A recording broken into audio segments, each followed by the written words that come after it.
Маған дәл қазір бір әңгіменің жүйесі ойыма келіп тұр. Бұл өзі ауылда тұратын. Айналасының көбі жақтыра бермейтін бір мент туралы. Жұмыс десе есі кетіп. Тіпті ауырып жатқан әйеліне де қарауға мұршасы жоқ. Жұмыста дауыс дегені соншалықты. Әйелін емдетуге ақшасы да жоқ. Әңгіме топас деп аталады. Өте қызықты. Жүр дедім мен. Достар, бүгін қайғылы жағдай орын алды. Өте өкінішті. Бірақ сіздер сабыр сақтаңыздар. Қорқпа дейін. Сізден соңғы рет сұрап тұрмын. Комбинатта сол жылы не болды?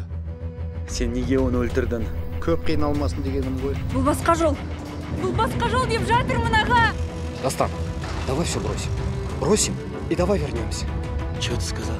Ағалар, өйстіп отыра береміз ба? Әрекет жасайық. Қайсар, біз дайынбыз. Бірақ ертең бізді не күтіп тұр?